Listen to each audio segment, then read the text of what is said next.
Welcome, Badass Manifester. I am so glad you are here. I'm your host and head coach, Ashley Gordon, master mindset and manifestation biz expert, founder of the Quantum Coaching certification, and multiple six-figure entrepreneur obsessed with empowering you to create quantum leaps in your energy, your life, and your business. This is the show to help you make magic your everyday normal, where the ripple effect is real and the guest experts are world class. My mission is to power your conscious and subconscious mind with manifestation teachings, business tools, and coaching techniques to put your potential into action. Consider this your weekly up level. Are you ready for quantum transformation? Let's do this. Hi, Hannah. Hello. I'm so excited. You're awesome. Thank you. Thank you for having me. You're so welcome. Thank you for coming on. I really just want to start off by saying this one thing that just came through to me. And it's just like, I feel like you're going to be a billionaire. Oh my God. I'm going to come back to this episode and save it on my computer and watch it every day. So thank you. But don't you feel that way? I actually, what's crazy? When you just said that, my initial thought was going back to when I went to Necker Island and I was sitting next to Richard Branson. And I remember telling my husband, I was like, not to say I compared myself to a billionaire, but I said, if he could do it, I could do it too. And It completely changed my mindset. So when you said that, it made me think of that exact moment. Ooh, that's so cool. That was such a cool trip that you went on and got invited to at Necker Island. And people that are listening are probably like, what the fuck is that? So how did you get invited to go to Richard Branson's island for this private event? I still don't know. It's so funny because I got an email and it was a random October day and the subject line said Necker Island with a question mark. And I thought it was spam at first. So I'm like, oh, what is this? And then I wrote back and it ended up being like a friend of a friend, actually someone who came on my podcast who I just stayed connected with. And I wrote back, I was like, I have no idea what this is, but I'm in, whatever it is. I mean, it could be, $100,000. I was like, I will sell whatever I have to sell to get myself there. It is all good. I don't care how much money it was. It turns out it was a leadership summit in Necker Island, which was probably one of the most transformational trips I've ever been on in my life. Wow. That is so awesome. It's amazing what happens through the power of connecting with other people. Even just through podcasts, like you said, a friend of a friend. Your net worth is really about your network. It really is. I know I said that backwards, but it's so true. It really is. It's all about who you know, but also building just genuine relationships. First off, I had no idea that they were doing that trip. And it wasn't, a situation of let me go and ask and see if I can get myself invited. It was just being a good steward and a good, a good friend at the end of the day. And kind of, if we take that to the meta level of manifestation, I know that you're very focused on journaling and your mindset and keeping up with your energy and all of that. So I'm sure at some point in your journal, you wrote about, I don't know, something, maybe it wasn't that specific experience, but just being in alignment for opportunities like that. What is that process? All the time. Yeah. What does that process look like for you? So I'm definitely a big journaler. I love future visualization and I kind of do it in a written format, but then also just experiential. So I live on a farm. So I love to go outside and put headphones on. And I know this sounds crazy, but I literally will just kind of just imagine, okay, this is what I'm doing. This is how I'm impacting. This is how much money I can hold and have the capacity for. And I will literally visualize it to the point where it's I will embody it, even if it's not here yet. And I think that's helped so much with manifesting just in general. Ooh, I love that so much. And just to kind of go back and give a little bit more context. So from my perspective, I don't even know when I came across you. A few years ago now, we've been in each other's worlds, vortexes, and you kind of just it seemed like you kind of just came out onto the entrepreneurial internet scene, digital marketing scene, and boom, you were like, it seems like you were just like super successful right out the gate and just had this like really beautiful aesthetic. You still do. Obviously, aesthetics is like Thank part of your you. thing. But like if you haven't yet like experienced, I want to call it the Hannah effect.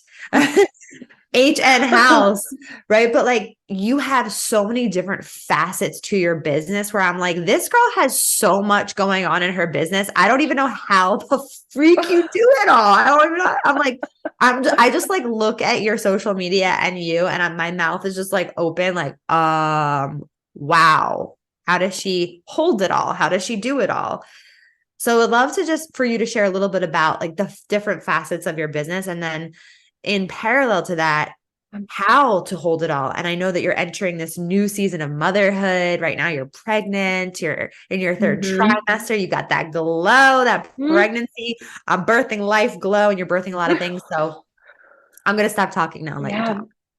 Yeah. So, I will also, if you're into human design, if anyone's listening, I'm a manifesting generator. So it's like the beautiful blessing and a curse of being able to do multiple things. But I'm also a 4-1 profile. So it's like a very like fixated path on like what I'm doing. And this has come up so many times, even when I've done like readings with people. Like I did one last week and she was like, the road of what you're envisioning and like what you can crystallize and see is already happening. Like it's already going to happen for you. You just need to be a good steward and actually like bring it to life. And that was such like an affirming thing. Like I have like chills. But I think for me, what has been so helpful, so just kind of backtrack. So we built these collection of brands that are all centered around redefining the way that we live and work. So HN Haus is that community advisory where we focus on, startup female brands, and we work with them in like masterminds, events, and retreats. And then we also have a creative studio where people can rent like Airbnb, but for creative space. And then we have this Hudson Farm, which is a 160-acre farm in New York, where people eventually are going to be able to come and stay. And we're going to be hosting different types of retreats and activations here too. And we're working on an app as well. So just throw that in. And for me personally, I think to hold space, I think it's number one, always having a vision. That's like the number one thing for anyone listening. You have to be clear on like where you're going. And even if you're in the beginning stages, it's okay if you don't have that exact vision crystallized yet, because I didn't until like a few years in, but I've always kept that front and center. And it was less about the end result of where I wanted the businesses to be, but more along the lines of like who I wanted to be, as a person. So That's like, so good. Yeah. Like what type of woman did I want to be? How did I impact people? And I've always kept that in the forefront. So that's really been helpful. Future visualization, don't sleep on it. That has been my game changer in terms of just like manifesting as a whole, obviously combined with like aligned action, but just like the rinse and repeat and just being so passionate about it. And I would say the last thing too is just leading with intuition. I know that I'm also a recovering like masculine type A high performer here. So I had to really unlearn so much about feminine energy and masculine energy. And once I really tapped into that side, things really opened up like massively. So I know that you had kind of led yourself to burnout a long time ago, which probably opened you up to this whole new way of being and living and doing work, and was the catalyst for a lot of what you've created ultimately. Oh yeah. And even that though, even in business and like earlier stages too, like I still operated my business like I was in corporate. Like I still operated it like very structured, like I did in corporate America, which was great. And we had a lot of great success. But I think I had this subconscious belief that leaning into the feminine energy was naive. And that was from childhood trauma that I had to release. But what I realized was that like when you can really step into that, that sense of like receiving and being in that feminine energy just opens you up also to massive abundance in different ways. And I just had to go through a lot of the healing process to get there. And it's amazing that you were willing to go there, because I think for so many people, it can feel so scary to let that old identity go and to completely shift. But you kind of hit a wall where you're like, I don't have another option. I can't go back. Yeah. Yeah. And I think that's the biggest thing, that we think that we need to build our businesses like our mentors or like the other people in the industry and build their brands like other people in the industry. And like, once I got that out of my head of like, oh, actually, the reason why I'm feeling stuck is because I don't have anyone to look up to. Like at the time, I didn't have anyone who was doing multiple brands at the same time. So that was really hard. And I had a really hard time of really finding people that understood my energy type too, because being an MG, like you pivot quite often. You pivot and Yes. evolve quite often. And that was a really hard thing to go through because I used to be like, well, I just invested all this time and money and energy on building this one thing, and now I don't want to do it anymore. Like, why? Why? So I used to have a lot of shame around that. Interesting. I have so many questions about that specifically. Like in regards to your team that you lead, how does your team handle that? Like, do you ever get insecure? Like, oh, we've all been working on this and putting so much time and energy into this one thing. And now I'm going to pivot with that, like, and lead the way in a different direction. Do you ever feel weird or like some energy around leading that way with your team? Yeah. So the big thing is I've never hired people that are like me. And that was like the biggest blessing because as an MG, I can't have another person that's going to, and not say they can't think visionary, but more so I need them to take the vision of what I have and help me like articulate a plan on a very granular scale, which I can't do. I can do it for clients. I can't do it for myself. So that's a big one. I would say the biggest thing is, while we've made so many shifts, in our business over the last few years, they've always been very strategic also in the sense of I won't just rip out, whatever it is, say 6 figures or multiple 6 figures a year coming from this one product that we have.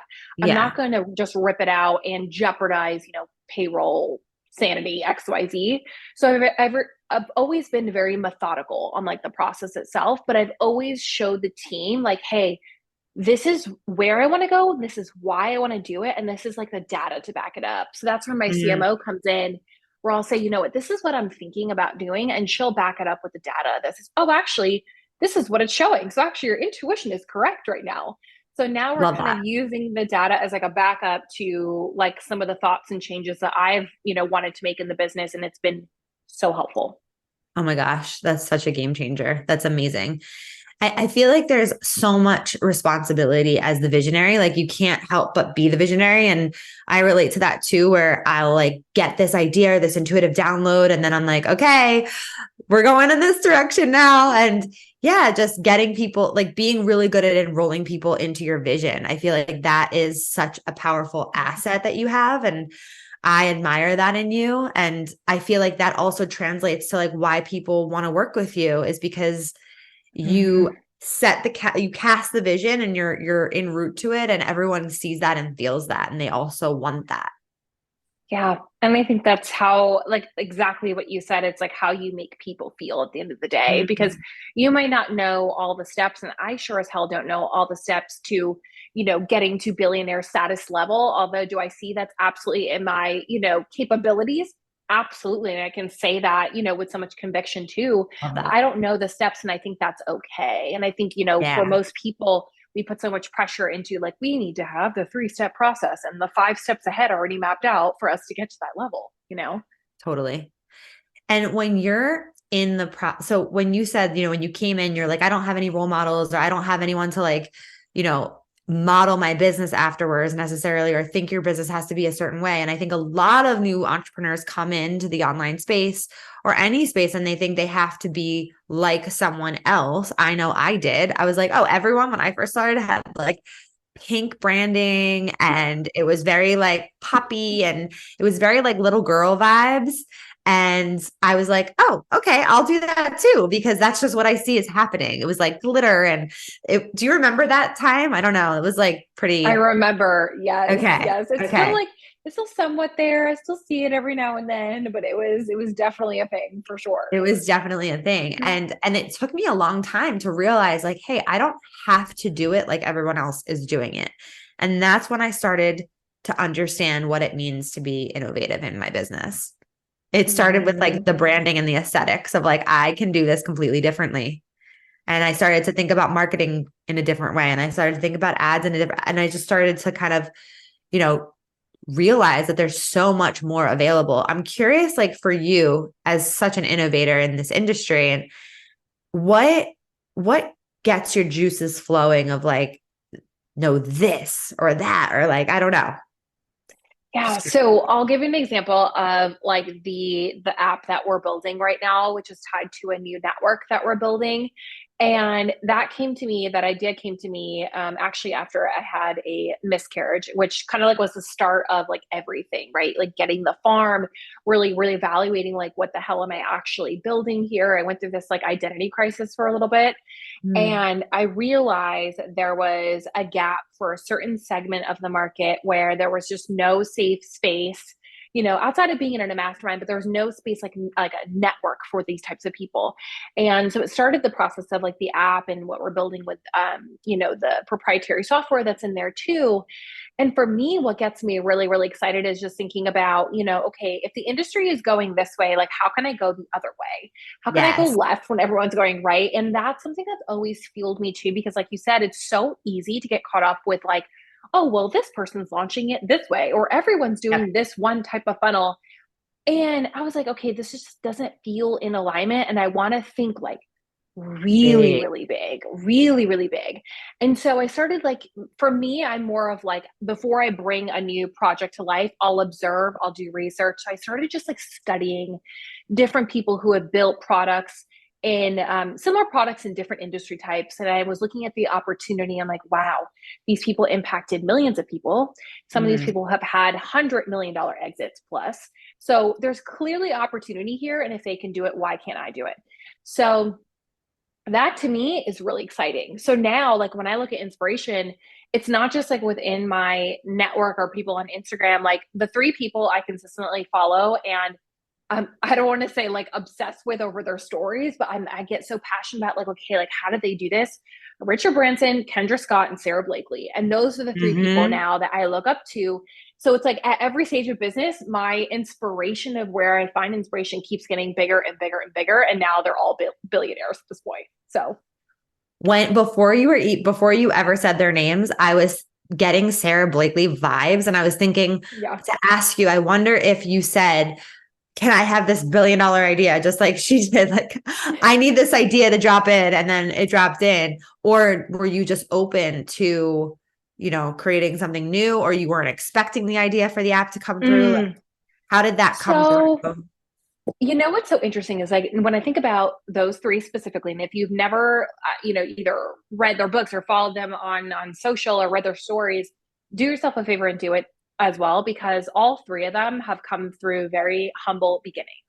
Mm. Whether it's they dropped out of high school or they bootstrapped with $5,000, like they started with nothing. And I think the commonality between all three of them, and they did things their way, and that's always how I've done it. So for me, like the app and the new direction of where we were going actually came from when I was going through the healing work. It was actually like when I was at my lowest, where I realized like the purpose of like what I'm actually doing here. And I don't know if you want to call it spiritual awakening or what it was, but I had this moment where I saw like a vision that was 10 times bigger than how I was seeing it originally. And that's when it basically came to me. Were mushrooms involved? Not in this case. No, not in this one. That's Previously. amazing. That's amazing. That's Yeah. amazing. I think there's so many messages in here that everyone needs to hear. It's like you might think that you're thinking big right now, those of you listening, and there's more. There's more. Mm-hmm. And if you don't know what it is, you can ask for it. You might think you have a big vision. How can you expand that vision to impact more people? It's like we're so unaware of the power and the absolute like pure potential that we are to be able to have the impact that we're capable of. We just don't like we know it and we embody it to some level, but there's like there's more. There's more. Yeah.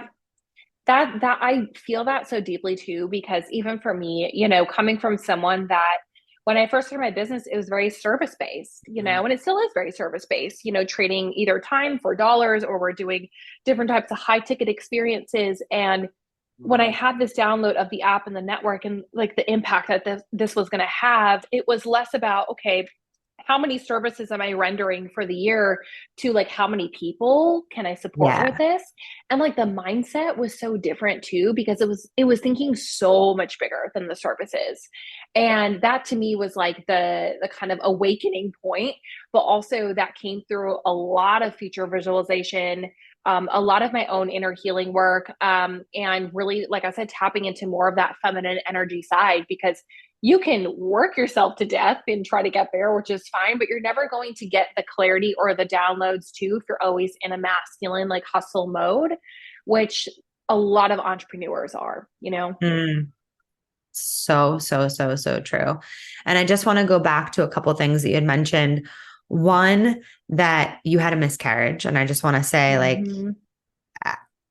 I'm so sorry that you had to go through that. Yeah. And it sounds like it was also a massive catalyst in your life. Yeah. Yeah. I remember at the time I was seeing one of my clients who she's also like an energy channeler at the time.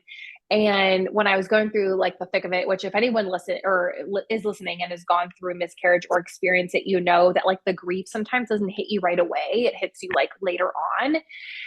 And that happened for me. And I realized that like the whole idea of motherhood was never going to happen if I never made space. And that was the lesson that I learned in the miscarriage, was that yes, it was a horrible thing and I don't wish it on anyone, but it was the biggest blessing in disguise, because I literally did not have the space and I thought that I could, have my cake and eat it too, but I wasn't making any changes to how I was operating, because truthfully at the time, I was not operating in a capacity where I could hold space for a business, for clients, for money, and a new life, which deserves its own, dedication and, commitment to. So that was like the biggest lesson that I learned at that time. Wow.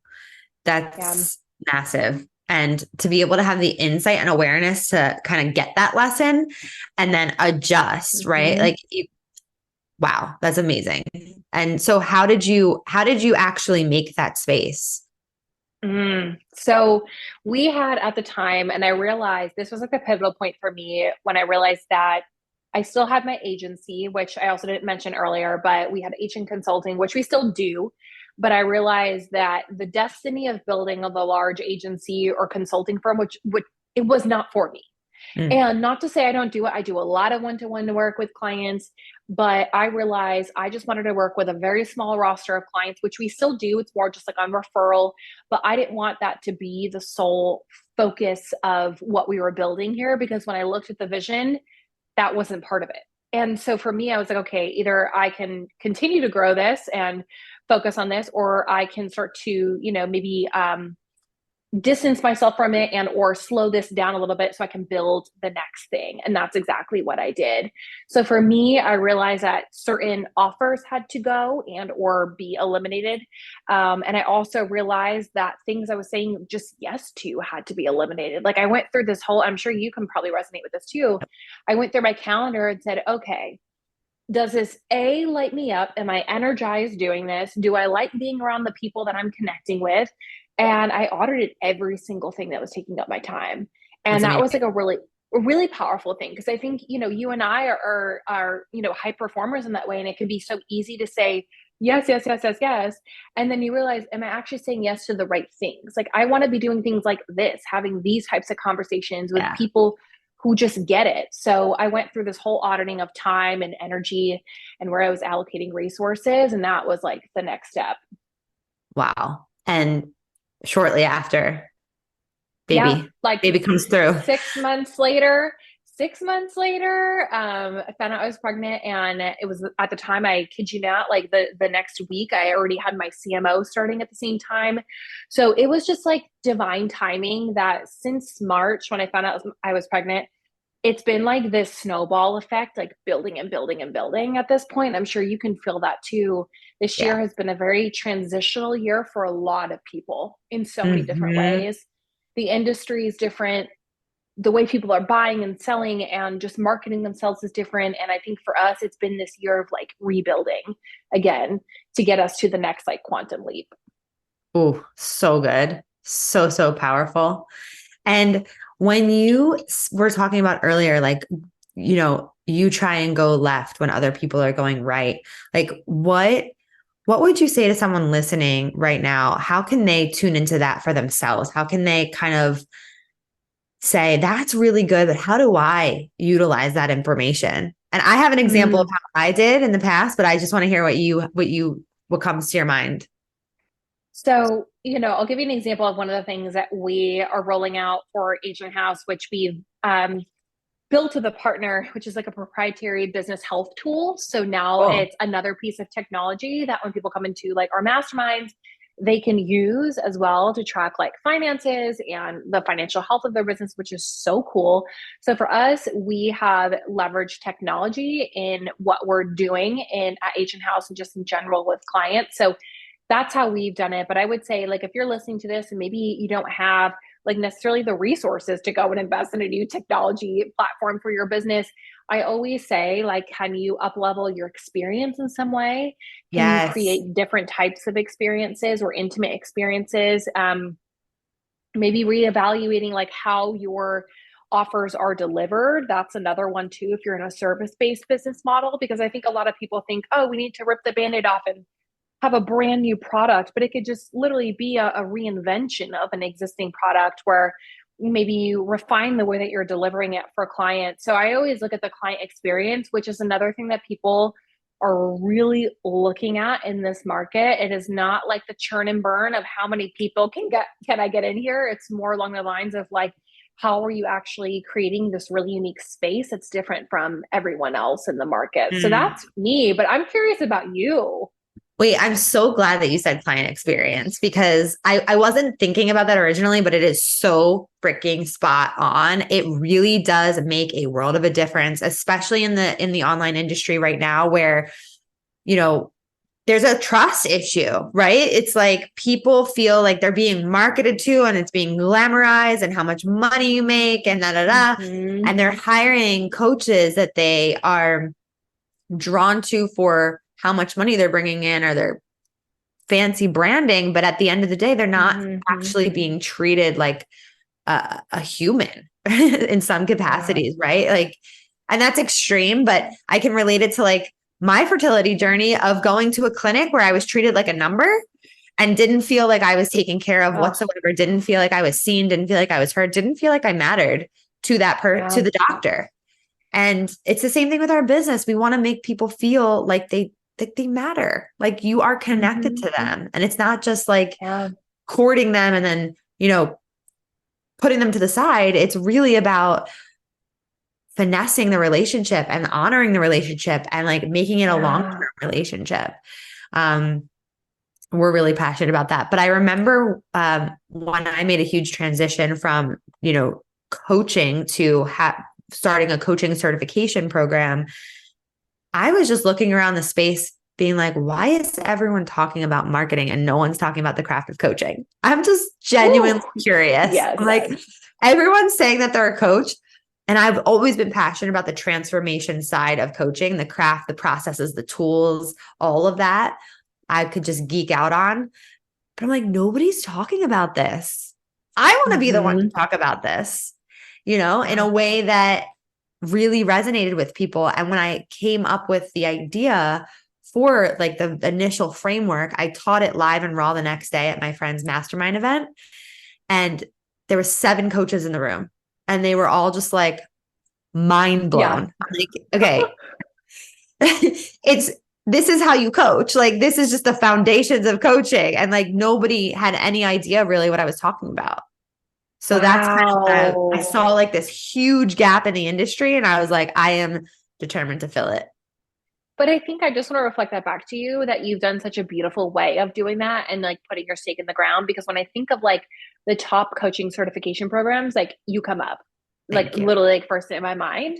And I think you've done such a beautiful way of not only just creating a certification program, creating a brand and creating a community around that. Because I agree with you. I think the industry, right, when we think of coaching gets glamorized and there was like, we just focus on marketing and sales and branding and like all these like beautiful, sexy things. But when we think about like the actual craft of coaching, it's so different than consulting, so different than, so many different things out there, but like there's no entity that's delivering the skills. Totally. Totally. And of course there's programs that deliver skills, but I feel like nobody's really talking about it in the way that we're talking about it and sharing about it and making it, I don't know, just more accessible. Yeah, all of that. Thank you for reflecting that back. I love it. But I think too, like that's a beautiful example of just like how you've taken a problem in the market, a gap in the market, and built a product that actually is going to solve that. And that's so much to me too, with like the app and the network too. It's finding the gap in the market. Finding the gap in the market and making it your mission to not just fill it, because like anybody can fill it, but it's really making it the experience and the connector, right? Because we're connectors. That's what we do. That's literally what we do. We're connecting people to people and connecting people to their next level, essentially. That. Cool. Amazing. I'm loving this conversation so much. It's so fun. I just love you and your energy. I could just hang here for a while. And I know we live like somewhat close, but I know I've always said that it's just like your energy and just like how you present yourself, but more importantly, like how you make people feel too. I just want to reflect that back. You're just a good person. So I feel the same exact way about you. I'm so grateful to be connected. And I will be coming up to visit, like to the farm and to the studio. Is almost done. So if anyone wants to come to this Hudson Farm, we are in about like an hour and a half north of New York City. It's really not far from me at all. I love it. Yes. I'm so excited. Okay. So share with me so my question to you is, you're birthing a lot right now. You're birthing a lot. You're birthing a human. You're birthing a new business. You're birthing a farm. You're birthing all these things. And you talked a lot about visualizing the next version of Hannah and like what that version of you feels like and is like. And I'm just curious, what is that version of you that is being birthed right now? Because you're also being birthed. Oh my goodness. I feel like I'm birthing in so many different directions. Like you just said, it's like human, literally in like 10 more weeks. And then, business, and even in the farm too. Like when you think about it, like we're about to birth this new home and welcome people into this new place, which we've been putting so much effort in the last 2 months. I think for me personally, like we were talking about in the beginning of the episode, I think I'm definitely stepping into that new identity of like larger capacity. And not to say that I've been playing small by any means. Like I'm very grateful for where we are and really thankful for where we've gotten to. We've had these record milestones so fast in business, and I never take that lightly. But I think I'm just like at this point now thinking 10 times bigger than what it was. And not just from a monetary billionaire level, but not just from, I kid you not, like I keep seeing in my mind, $50 million exit, and maybe it's bigger, I don't know, but I keep seeing like capacity for just like larger amounts of money. But also on the flip side of that, when I think about what we're building, it's not even just that. I know with this new platform that we're building, that with the type of people that we're getting in there, the amount of wealth that will be in there is going to be in the hundreds of millions. And that's not even like the best part. The best part is that like this new network is going to be able to help future generations. So I know I'm not sharing a lot about what it is yet, but which follow me on social and you will see. But what I'm really, really excited about is that there's going to be like a very big like a charitable component to like what we're doing. And like my whole mission behind this is like, cool, you've had this massive success. Now, how are you actually helping like future generations or future, businesses do that too? Because it's like a ripple effect. And once I saw that, where like my personal mission is like helping people do good, it was like, it all clicked. And I was like, oh my God, like the options are fucking like limitless. Like I can have so much impact.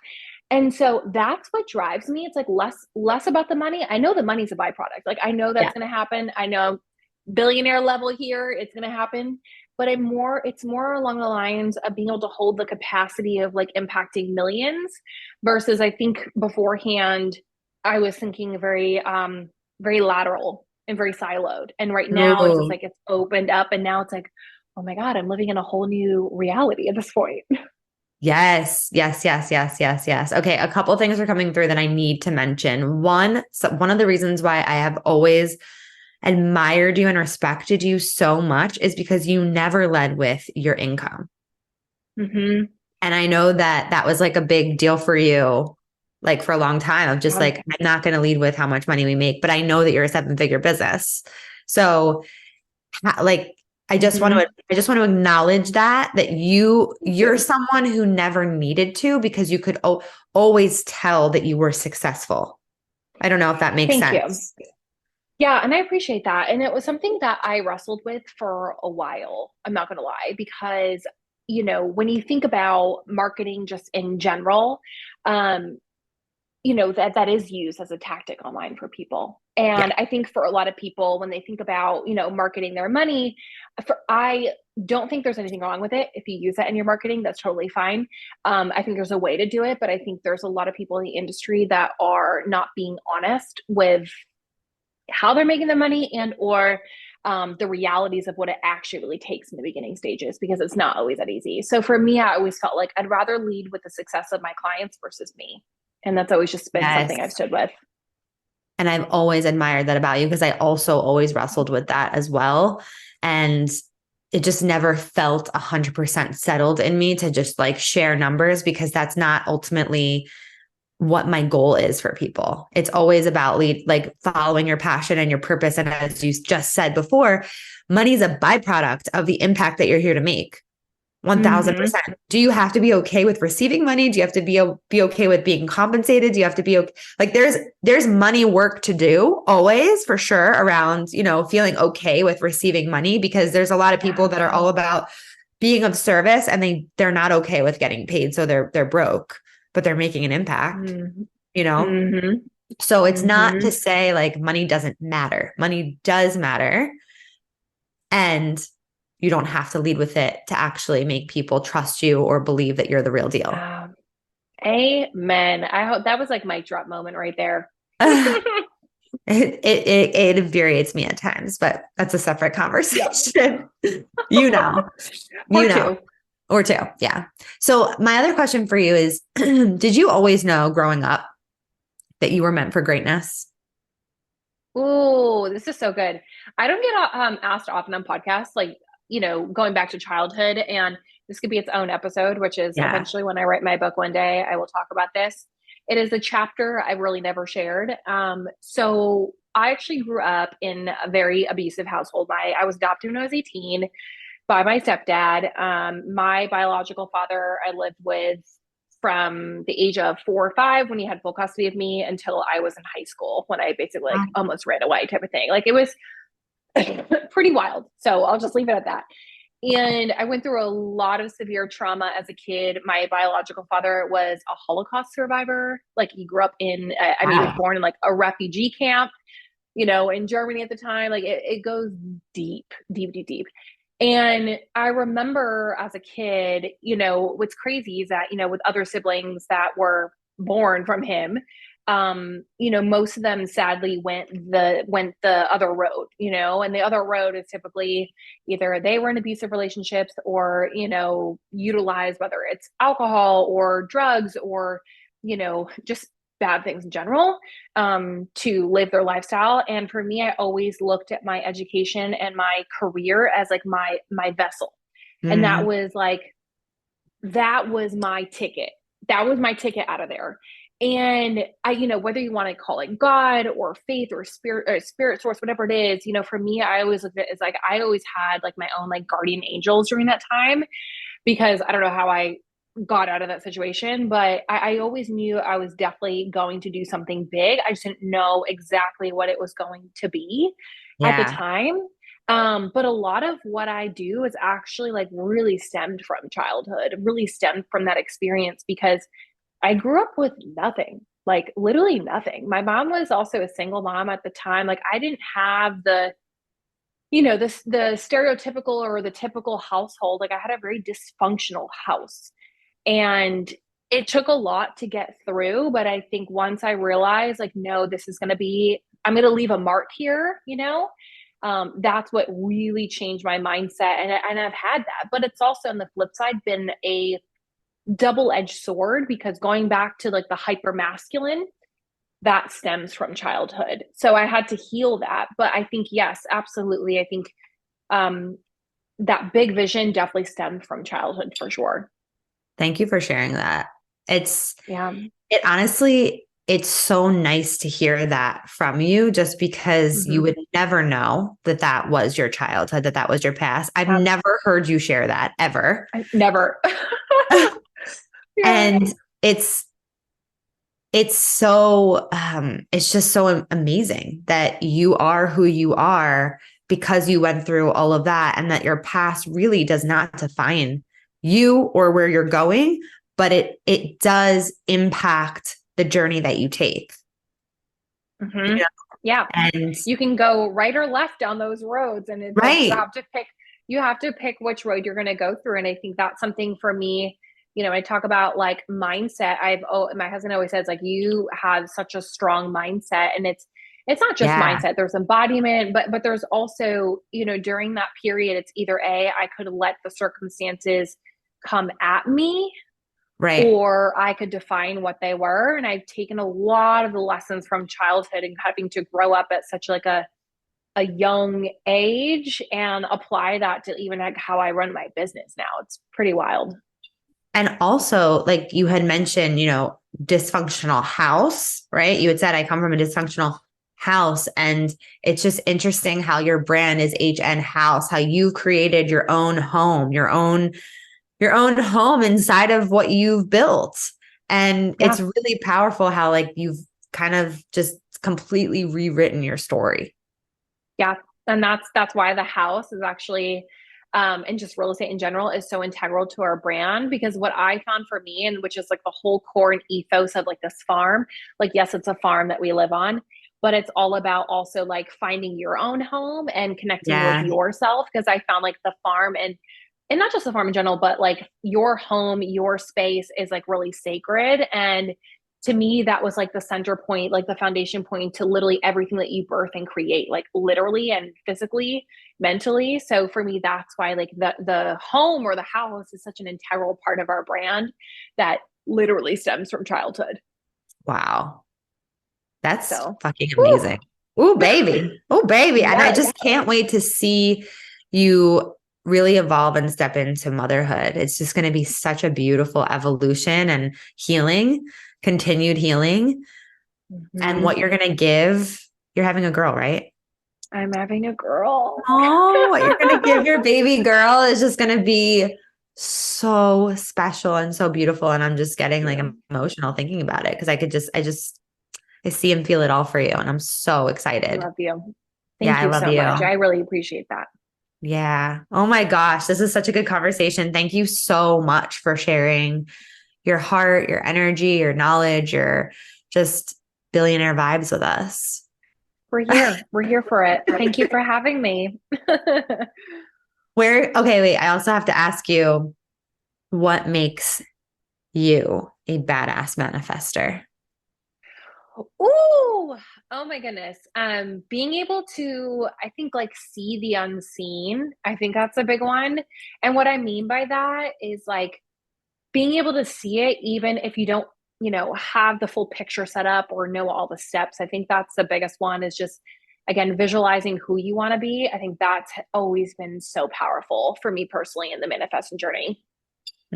So good. So good. So where can everyone see you and your vision and follow you and can follow the journey that you're on? Yeah. So you can connect with me at Hannah M. Nieves, or hannahnieves.co, and you'll find all of our brands and products on there. But I just want to say thank you for having me. This has been so fun. So fun. Thank you so much. All right, everyone. Thank you for listening. Woo! We did some work today. Thank you so much for listening. You know I love my BAM fam. If this episode resonated with you, please share it with someone who you know would love it too, because we live for the ripple effect over here. And how can you best support the show? Make sure you're subscribed, hit the 5 stars, and leave a review on iTunes, and let me know how the podcast has impacted you. I love being part of your real-time journey, so screenshot the episode and tag me and my guests on Instagram at Manifest with Ash. Now say it with me. I am my own power source. I am the master of my own energy, and I deserve everything that I desire. We don't just talk about it over here, we be about it. Now go get 'em.